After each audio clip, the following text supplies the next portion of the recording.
இயேசுவின் நாமத்தினால் இந்த சங்கீத தியான நிகழ்ச்சியை ஆர்வத்தோடு கவனிக்கிற உங்களை நான் வாழ்த்துகிறேன். கர்த்தர் தாமே அவருடைய வார்த்தைகளை நாம் புரிந்து கொள்ளவும் அதை நாம் சொந்தமாக்கிக் கொள்ளவும் நமக்கு உதவி செய்வாராக.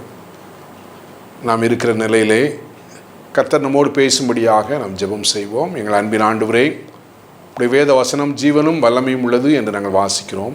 இப்பொழுதும் உடைய வார்த்தைகளை நாங்கள் தியானிக்கும் போது எங்கள் எல்லாருடைய சிந்தனைகளையும் ஆண்டவரே நீங்கள் ஒருமுகப்படுத்த வேண்டும் என்று ஜெபிக்கிறோம்.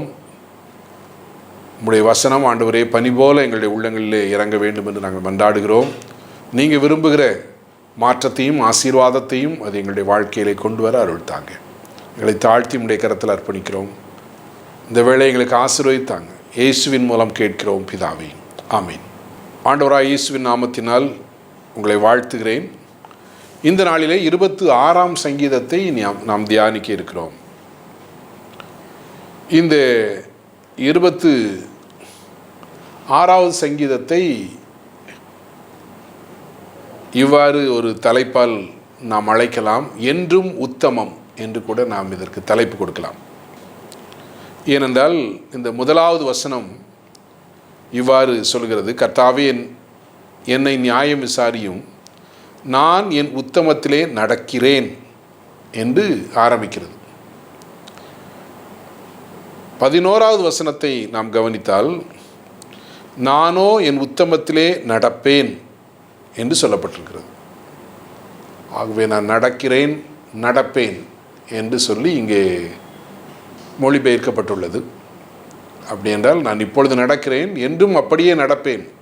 ஆண்டவரே, நான் உத்தமத்திலே, டோம் என்றால் உத்தமம், டோம் என்பது எபிரேய வார்த்தை. So the integrity. ஆண்டவரே, நான் என்னுடைய அந்த நேர்மையில் நான் என்றுமே நடப்பேன் என்று இங்கே சங்கீதக்காரன் சொல்வதாக அமைந்திருக்கிறது. சில வேளைகளிலே தொடர்ந்து உத்தமமான காரியங்களை நாம் செய்துவிட்டு அதற்கு தகுந்த ஒரு சன்மானம் அல்லது ரிவார்டு நமக்கு இல்லாமல் போகும்போது நாம் சோர்ந்து போய்விடுவோம். நான் உண்மையாய் உத்தமமாய் இந்த காரியத்தை செய்து என்ன பயன்? தொடர்ந்து இவ்வளோ உத்தமமாக இந்த நேரத்தை நான் என்னுடைய நேரத்தையும் என்னுடைய ஆஸ்தியையும் என்னுடைய உழைப்பையும் இதற்காக நான் கொடுக்க வேண்டுமா என்ற ஒரு சோர்வு சில வேளைகளிலே நமக்கு வரலாம். அன்பானவர்களே, ஆகவே எவ்வளவு உத்தமமாய் நான் நடக்கிறேன், ஆனால் என்னை இன்னும் புரிந்து கொள்ளவில்லையே, என்னை தவறாக அல்லவா புரிந்து கொள்கிறார்கள், நான் உத்தமமாய் நடப்பதற்கு ஏற்ற ஒரு பிரதிபலன் எனக்கு இல்லையே, தவறாக நடக்குகிறவர்கள் எல்லாம் நன்றாகத்தான் இருக்கிறார்கள், அவர்கள் காரியங்கள் தான் வாய்க்கிறது என்றெல்லாம் சில வேளைகளிலே எண்ணி சோர்ந்து போக நேரிடலாம். அன்பானவர்களே, அப்படி அல்ல. எப்போதும் கர்த்தரை நம்பி நான் உத்தமமாய் நடப்பேன் என்று சங்கீதக்காரன் சொல்கிறார். அப்படி நீங்கள் சோர்ந்து போயிருந்தால் ஆண்டவர் இந்த நாளிலே உங்களை பலப்படுத்துகிறார் தொடர்ந்து உத்தமத்திலே நடப்பதற்கு. எப்பொழுது நாம் உத்தமமாக நடக்க நமக்கு பலன் கிடைக்கிறது என்ற வேத வசனங்களை இந்த சங்கீதத்தின் மத்திய பகுதியிலே நாம் பார்க்கிறோம். 6வது வசனத்திலிருந்து 8வது வசனம் வரை உத்தமமாய் நடப்பதற்கு ஒரு மனிதனுக்கு எப்பொழுது பலன் கிடைக்கிறது என்று சொல்லப்பட்டிருக்கிறது. கர்த்தாவே, நான் துதியின் சத்தத்தை தொனிக்க பண்ணி உம்முடைய அதிசயங்களையெல்லாம் விவரிப்பதற்காக நான் குற்றமில்லாமையிலே என் கைகளை கழுவி உம்முடைய பீடத்தை சுற்றி வருகிறேன். கர்த்தாவே, முது ஆலயமாகிய வாசஸ்தலத்தையும் முது மகிமை தங்கிய ஸ்தானத்தையும் நான் நேசிக்கிறேன், வாஞ்சிக்கிறேன். உத்தமமாய் நடப்பதற்கு அடிப்படையான பலன் எங்கிருந்து வருகிறது என்றால், தேவனை துதிக்கும் போது, துதியின் சத்தம் நம்முடைய உள்ளத்திலும் உதடுகளிலும் நிறைந்திருக்கும் போது, துதிகளின் நடுவிலே வாசமாயிருக்கிற தேவாதி தேவன் உத்தமமாய் நடப்பதற்கு நமக்கு பலன் தருகிறார். அது மாத்திரமல்ல, அவர் நம்முடைய வாழ்க்கையிலே, தமது ஜனங்களின் வாழ்க்கையிலே, திருச்சபையின் வாழ்விலே செய்த அதிசயமான காரியங்களை நாம் வாய்விட்டு சொல்லி மகிழும்போது, அதை சாட்சியாக சொல்லும்போது, அதை தேவனுக்கு நன்றி பலியாக நாம் ஏறெடுக்கும் போது, நாம் உத்தமமாய் நடப்பதற்குரிய பலனை நாம் பெறுகிறோம். சங்கீதக்காரன் ஆகவே சொல்கிறார், நம்முடைய அதிசயங்களை எல்லாம் விவரிப்பதற்காக, அவை கர்த்தரை துதிக்கும் துதி நம்முடைய வாயில இருக்கும்போது உத்தமமாய் நடக்க நான் பலன் பெறுகிறோம். அதிசயங்களை எல்லாம் விவரிக்கும் போது உத்தமமாய் நடக்க நாம் பலம் பெறுகிறோம். அது மாத்திரமல்ல, 7வது வசனம், நான் குற்றமில்லாமல் என் கைகளை கழுவி, அதாவது தேவ சமூகத்திலே அவ்வப்போது நம்மை ஆராய்ந்து பார்த்து நம்மை சரிப்படுத்தி கொண்டு நம்முடைய பீடத்தை சுற்றி வருவேன். அந்த நாட்களிலே அது அந்த ஆசரிப்பு கூடாரத்தின் வாசலிலே பலிபீடம் இருந்தது. பலிகள் அங்கே செலுத்தப்பட்டது. உள்ளே தூப பீடம் இருந்தது. ஆகவே அங்கே பலி செலுத்தி உம்மை வழிபடும் போது நான் புதிய பலன் பெற்றுக்கொள்கிறேன். ஸோ பழைய ஏற்பாட்டிலே அங்கே பலிபீடம், புதிய பாட்டிலே சிலுவை. ஆண்டவராய் இயேசு கிறிஸ்து கல்வாரி சிலுவையிலே, கொல்கதா மலையிலே தம்மையே பலியாக அவர் செலுத்தினார். ஆகவே அந்த பலியின் காட்சி, அந்த பலியை குறித்த சிந்தனை, இயேசு கிறிஸ்து சிலுவையிலே தன்னை கொடுத்ததின் சிந்தனை, அவைகளை நாம் அடிக்கடி தியானிக்கும் போது நாம் பரிசுத்தம் அடைகிறோம். வேதம் சொல்கிறது, இயேசுவின் இரத்தம் சகல பாவங்களையும் நீக்கி நம்மை சுத்திகரிக்கிறது என்று சொல்கிறது. ஆட்டுக்குட்டியின் இரத்தத்தினால் நாம் கழுவப்படுகிறோம். இயேசு கிறிஸ்துவை பரிசுத்த யோவான் ஸ்நானகன் இவ்வாறு சொல்கிறார், இதோ உலகத்தின் பாவத்தை சுமந்து தீர்க்கிற தேவாட்டுக்குட்டி என்று சொல்லி. யோவான் ஸ்நானகன் ஒரு ஆசாரிய குடும்பத்திலே வந்தவர். ஆசாரியர்கள் பலியிட்டார்கள். பழைய ஏற்பாட்டு காலத்திலே ஆரோனின் குடும்பத்தில் வந்தவர்கள்தான் பலி செலுத்துவதற்கு ஆண்டவரால் தெரிந்தெடுக்கப்பட்ட மக்கள். யோவான் ஸ்நானகன் அதே குடும்பத்திலே வந்தவர். ஆகவே தான் அவர் இயேசுவை பார்த்து சொல்றார், இதோ உலகத்தின் பாவத்தை சுமந்து தீர்க்க தேவாட்டுக்குட்டி என்று சொல்லி. ஆகவே இங்கே பலி, உலக மக்களின் பாவத்திற்காக பலியிடப்படக்கூடிய ஒரு தேவாட்டுக்குட்டி இங்கே உங்கள் நடுவில் இருக்கிறார் என்று சொல்லி அவர் அறிக்கையிடுகிறார். இயேசுவை அடையாளம் காண்பிக்கிறார். அன்பான ஆண்டவருடைய பிள்ளைகளே, ஆகவே நாம் பரிசுத்தமாவதற்கு சிலுவை காட்சி நமக்கு உதவி செய்கிறது. எப்பொழுதெல்லாம் சிலுவையை தியானிக்கிறோமோ, இயேசுவின் இரத்தத்தினால் நாம் கழுவப்பட வேண்டும் என்று சொல்லி அவருடைய பாதத்திலே நாம் நம்மை அர்ப்பணிக்கிறோமோ, அப்பொழுதெல்லாம் பாவத்தை மேற்கொள்ளக்கூடிய புதிய பலன் நமக்கு கிடைக்கிறது. ஆகவே தேவனை துதிக்கும் போது, அவருடைய அதிசயங்களை எல்லாம் விவரிக்கும் போது, குற்றமில்லாமையில் நம்முடைய கைகளை கழுவி அந்த பீடத்தை சுற்றி வரும்போது, அது மாத்திரமல்ல, தேவ பிரசன்ன வாஞ்சை, கர்த்தாவே உமது ஆலயமாகிய வாசஸ்தலத்தையும் உமது மகிமை தங்கிய ஸ்தானத்தையும் வாஞ்சிக்கிறேன் என்று சொல்லி இங்கே சொல்லப்படுது. அப்படி என்றால் ஆண்டவருடைய பிரசன்னத்தை குறித்த ஒரு வாஞ்சை, தேவனோடு வாசம் பண்ணும் ஒரு வாஞ்சை, தேவ ஜனங்களோடு வாசம் பண்ணும் ஒரு வாஞ்சை. அன்பானவர்களே, நம்முடைய ஐக்கியம் யாரோடு இருக்கிறதோ அவர்களைப் போல நாம் மாறுகிறோம், அவர்களைப் போல பேச ஆரம்பிக்கிறோம், அவர்களைப் போல சிந்திக்க ஆரம்பிக்கிறோம். ஆகவே ஆண்டவருடைய பிரசன்னத்தை நாம் வாஞ்சிக்கும் போது, தேவ பிரசன்னத்திலே, தேவனை நேசிக்கிற மக்களுடைய அந்த ஐக்கியத்திலே நாம் இருக்கும்போது நாம் உத்தமமாய் நடக்கக்கூடிய பலன் பெறுகிறோம். 6வது வசனத்திலிருந்து 8வது வசனம் வரை இது நமக்கு சொல்லப்படுகிறது. துதியின் சத்தத்தை தொனிக்க பண்ணும்போது, அதிசயங்களை எல்லாம் விவரிக்கும் போது, கல்வாரி சிலுவை காட்சியை கண்முன் நிறுத்தி அதை சிந்திக்கும் போது, எனக்காக நமக்காக கல்வாரியிலே பாடுபட்ட ஆண்டவராக இயேசுவை யோசித்து அதை சிந்திக்கும் போது, அதே போல் அவருடைய பரிசுத்த பிரசன்னத்தை, அவருடைய வாசஸ்தலத்தை வாஞ்சையோடு தேடும் போது நாம் எப்பொழுதும் உத்தமமாய் நடக்கக்கூடிய பலன் தருகிறோம் என்று சொல்லி வேத பகுதி நமக்கு சொல்கிறது. இவ்வாறு லியோனார்ட் ரேவன்ஹில் என்ற ஒரு பரிசுத்தவான் எழுப்புதல் தாமதிப்பது ஏன் என்ற அந்த புத்தகத்திலே, பாவம் செய்கிற மனிதன் ஜெபத்தை நிறுத்துகிறான், ஜெபம் செய்கிற மனிதன் பாவத்தை நிறுத்துகிறான் என்று சொல்கிறார்.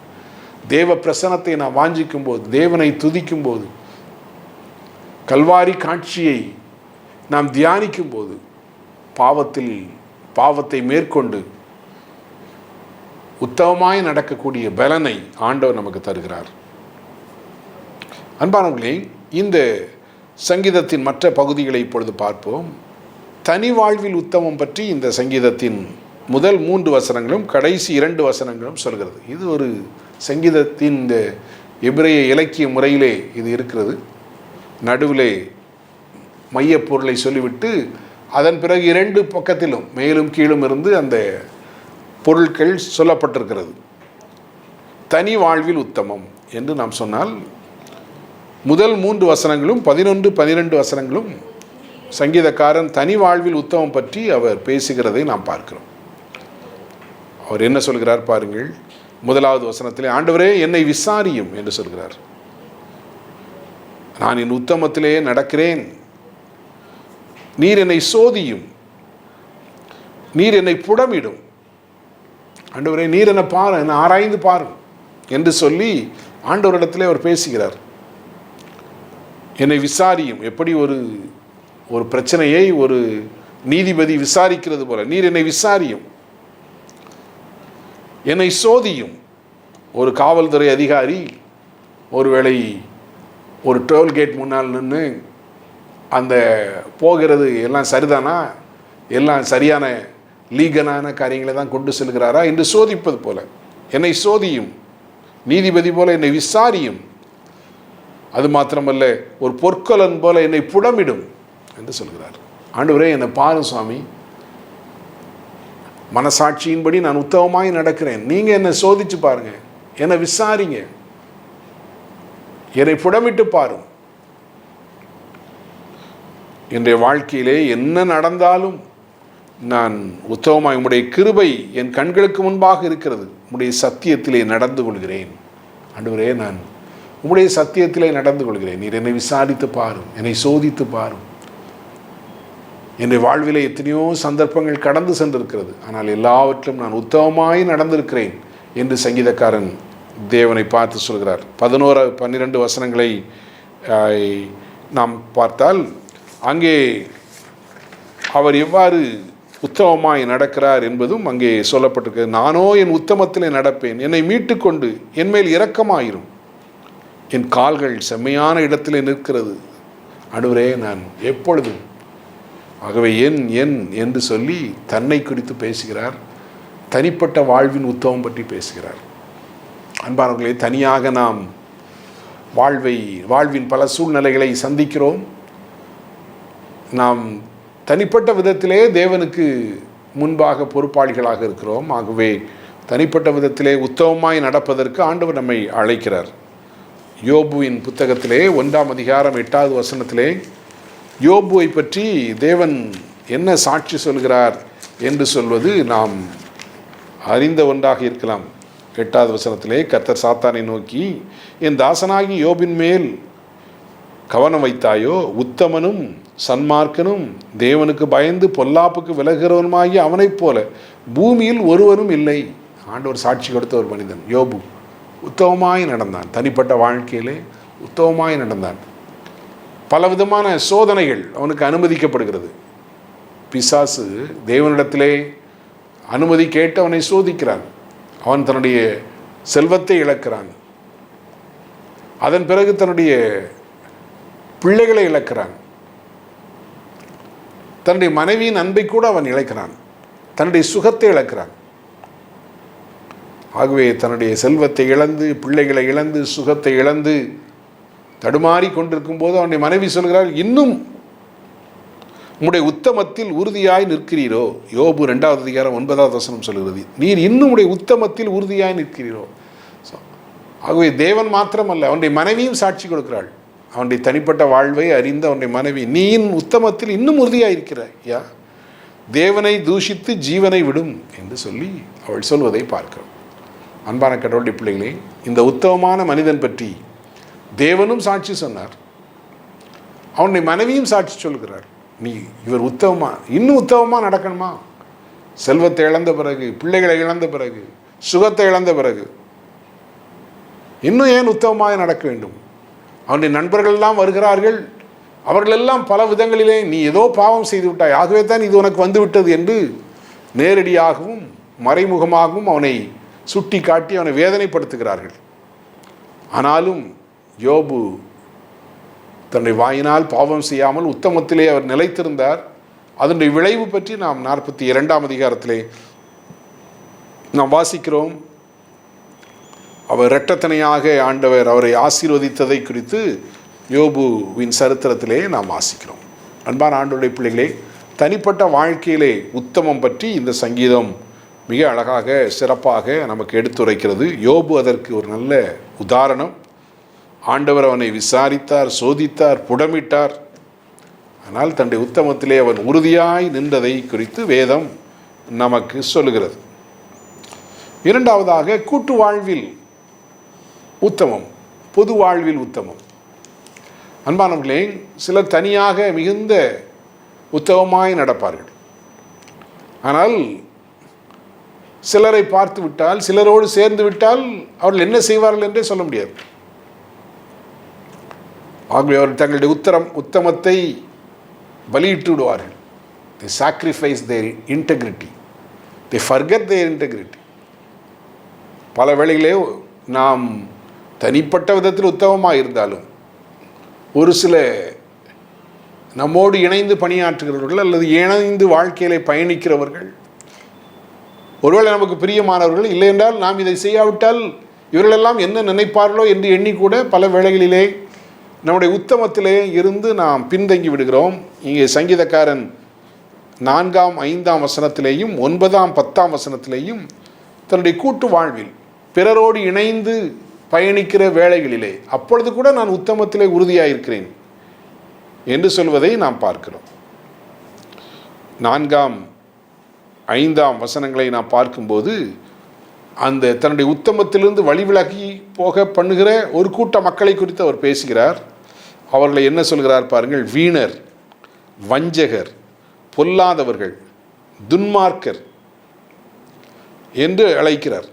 அவர் என்ன சொல்கிறார்? நான் வீணரோடு உட்காருவதில்லை, வஞ்சகரிடத்திலே நான் சேருவதில்லை, பொல்லாதவர்களுடைய கூட்டத்தை நான் பகைக்கிறேன், துன்மார்க்கரோடு உட்காரேன். தான் உத்தமத்தில் இருப்பது மாத்திரமல்ல, பொது வாழ்விலேயும் என்னுடைய உத்தமத்தை காத்துக்கொள்கிறேன். ஏனென்றால் நான் இப்படிப்பட்ட மக்களோடு, வீணரோடு, வஞ்சகரோடு, பொல்லாதவர்களோடு, துன்மார்க்கரோடு நான் சேர்ந்து கொள்வதில்லை. அவர்களுடைய தவறான வழிகளுக்கு நான் என்னை விட்டு கொடுப்பதில்லை. நான் என்னுடைய உத்தமத்திலே நான் உறுதியாக இருப்பேன் எல்லா சூழ்நிலையிலையும். இதைத்தான் 1ஆம் சங்கீதத்திலேயும் நாம் தியானித்தோம். துன்மார்க்கருடைய ஆலோசனையில் நடவாமலும், பாவிகளுடைய வழியில் இல்லாமலும், பரிகாசக்காரர் உட்காரும் இடத்தில் உட்காராமலும். ஆகவே நம்முடைய நட்பு, தொடர்பு, நாம் நேரம் செலவழிக்கும் மக்கள் எப்படி இருக்கிறார்களோ, யாரோடு அதிக நேரத்தை நாம் செலவழிக்கிறோமோ அவருடைய சுபாவம் நமக்கு வந்து விடுகிறது. ஆகவே இங்கே சங்கீதக்காரன் நான் இப்படிப்பட்ட மக்களோடு இருப்பதில்லை என்று உறுதியாக அவர் சொல்வதை நாம் பார்க்கிறோம். அன்பானவர்களே, கூட்டு வாழ்வில் நாம் உண்மையாய் உத்தமமாய் இருப்பதற்கு தவறான மக்கள் அவர்களோடு நம்முடைய தொடர்பை நாம் குறைத்து கொள்வது, அவர்களை விட்டு விலக்கிக் கொள்வது மிகவும் அவசியமாக இருக்கிறது. ஆகவே தான் 2 கொரிந்தியரின் புத்தகம் 6வது அதிகாரத்திலே பரிசுத்த பவுல் இவ்வாறு எழுதுவதை நாம் வேத புத்தகத்திலே நாம் வாசிக்கிறோம். நாம் அவர்களை விட்டு விலகி இராவிட்டால் பல வேளைகளிலே பரிசுத்த ஆவியானவரை நாம் துக்கப்படுத்தி விடுகிறோம், நம்முடைய உத்தமத்திலிருந்து நாம் தவறி விடுகிறோம். இவ்வாறு சொல்லப்பட்டிருக்கிறது. கிறிஸ்துவுக்கும் பேரியாளுக்கும் இசைவேது, அவிசுவாசியுடனே விசுவாசிக்கு பங்கேது, தேவனுடைய ஆலயத்திற்கும் விக்கிரகங்களுக்கும் சம்பந்தம் ஏது? நான் அவர்களுக்குள்ளே வாசம் பண்ணி அவர்களுக்குள்ளே உலாவி அவர்கள் தேவனாயிருப்பேன், அவர்கள் என் ஜனமாயிருப்பார்கள் என்று தேவன் சொன்னபடி நீங்கள் ஜீவனுள்ள தேவனுடைய ஆலயமாயிருக்கிறீர்களே. ஆனபடியினால் நீங்கள் அவர்கள் நடுவிலிருந்து பிரிந்து போய் அசுத்தமானதை தொடாதிருங்கள் என்று கர்த்தர் சொல்கிறார். அப்பொழுது நான் உங்களை ஏற்றுக்கொண்டு உங்களுக்கு பிதாவாயிருப்பேன், நீங்கள் எனக்கு குமாரரும் என் குமாரத்தியுமாய் இருப்பீர்கள் என்று சர்வ வல்லமையுள்ள கர்த்தர் சொல்கிறார்.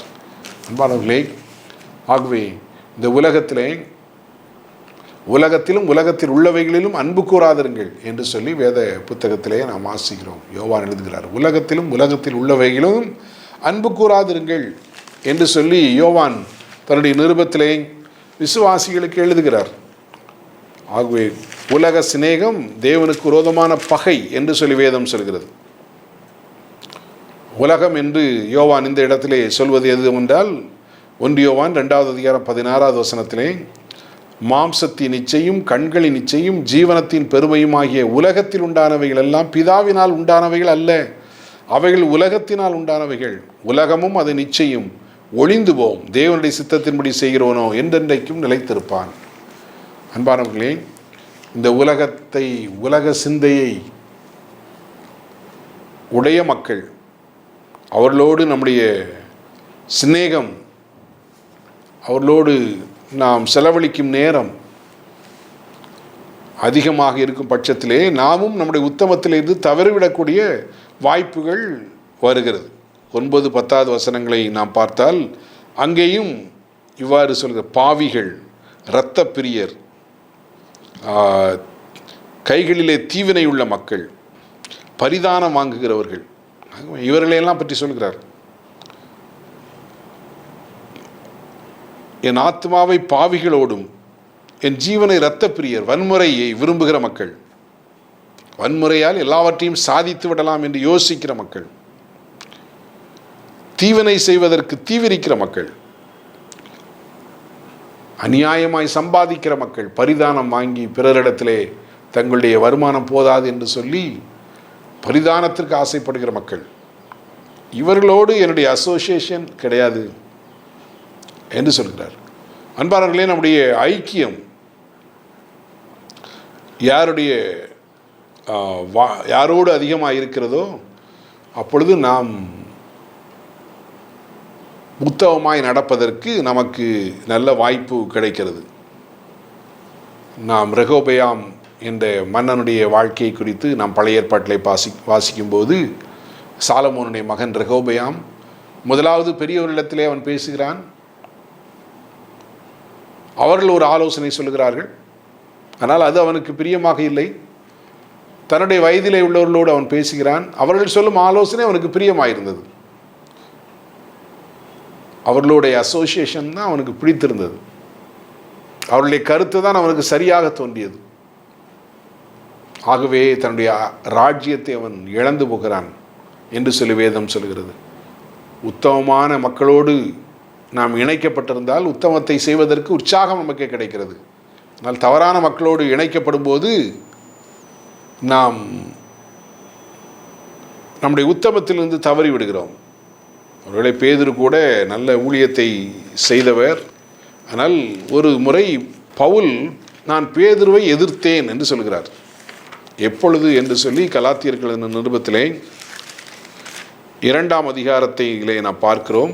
11வது வசனம் இப்படி சொல்கிறது, மேலும் பேதுரு அந்தியோகியாவுக்கு வந்தபோது அவன் மேல் குற்றம் சுமந்ததினால் நான் முகமுகமாய் அவனோடே எதிர்த்தேன். எப்படி எனில், யாக்கோபினிடத்திலிருந்து சிலர் வருகிறதற்கு முன்னே அவன் பிரஜாதிகளுடனே சாப்பிட்டான். அவள் வந்தபோதோ விருத்த சேதனம் உள்ளவர்களுக்கு பயந்து விலகி பிரிந்தான்.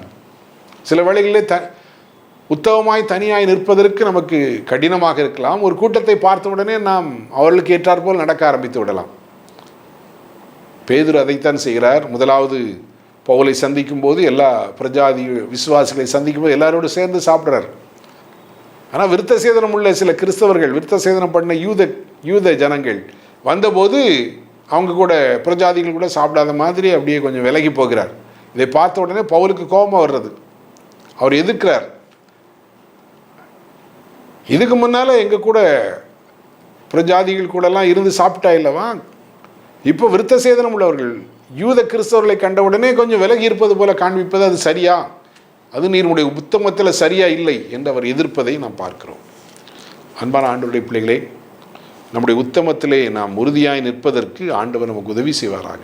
தனிப்பட்ட வாழ்க்கையிலே, கூட்டு வாழ்க்கையிலே, தனியாக நாம் பணிகளை தீர்மானம் எடுக்கும் சூழ்நிலைகளிலே, பிறரோடு இணைந்து பயணிக்கும் வாழ்க்கை சந்தர்ப்பங்களிலே நாம் சரியாக தீர்மானம் எடுப்பதற்கு ஆண்டவர் நமக்கு உதவி செய்வாராக. அதற்கு கர்த்தருடைய பலன் நமக்கு தேவை, அவருடைய கிருபை நமக்கு தேவை. அவருடைய பலனை பெற்றுக்கொள்வதற்கு நாம் எப்போதும் அவரை துதிப்போம், அவருடைய அதிசயங்களையெல்லாம் விவரிப்போம். நம்முடைய மீறுதல் நிமித்தம் காயப்பட்டு, நம்முடைய அக்கிரமங்கள் நிமித்தம் நொறுக்கப்பட்ட கல்வாரி சிலுவையிலே தொங்கும் ஆண்டவராய் இயேசுவை, அந்த பலிபீடத்தை சுற்றி வருவோம். அவருடைய பிரசன்னத்தை, உம்முடைய ஆலயமாகிய வாசஸ்தலத்தையும் உமது மகிமையின் தங்கிய ஸ்தானத்தையும் வாஞ்சிக்கிறேன் என்று சொன்னது போல கர்த்தருடைய பிரசன்னத்தை நாம் வாஞ்சிப்போம். தேவ பிரசன்னம் பாவத்திலிருந்து நம்மை விலக்கிவிடும். தேவ பிரசன்னம் பரிசுத்தத்திற்கு நேராக நம்மை வழி நடத்தும். தேவ பிரசன்னம் நாம் உத்தமமாய் நடப்பதற்கு நமக்கு அது ஒரு பெரிய பலனாக இருக்கும். அப்படி இருக்கும்போது தனிப்பட்ட வாழ்க்கையிலேயும் மொத்தமான வாழ்க்கையிலேயும் நாம் உத்தமமாய் நடப்பதற்கு ஆண்டவர் உதவி செய்வார். நாம் நம்முடைய உள்ளத்தின் எண்ணங்களும் உதடுகளின் வாய் சொல்லும் நம்முடைய செயல்களும் தேவனுக்கு பிரியமானதாக பிறருக்கு ஆசீர்வாதமானதாக அமையும். ஆண்டவர் இப்படிப்பட்ட ஒரு உத்தமமான வாழ்க்கையை நமக்கு தருவாராக. யோபுவை போல தேவன் சாட்சி கொடுக்கிற ஒரு வாழ்வாக, நம்முடைய குடும்பத்தார் நம்முடைய உத்தமத்தை குறித்து சாட்சி கொடுக்கிற வாழ்வாக நம்முடைய வாழ்வு இருப்பதாக. அதனால் வருகிற இரட்டத்தினே ஆசீர்வாதத்தை, மகிமையை, கனத்தை ஆண்டவர் நமக்கு தருவாராக. தேவனும் நம் வாழ்க்கையின் மூலமாக மகிமைப்படுவாராக. நாம் ஒரு நிமிடம் ஜெபிப்போம். தந்தையே, உத்தமமான வழியிலே விவேகமாய் நடக்க எனக்கும் எங்களுக்கும் பலன் தாரும். அதற்குரிய பலனை ஒவ்வொரு நாளும் ஒவ்வொரு நிமிடமும் எங்களுக்கு தாரும். இயேசுவின் மூலம் கேட்கிறோம் பிதாவே, ஆமென்.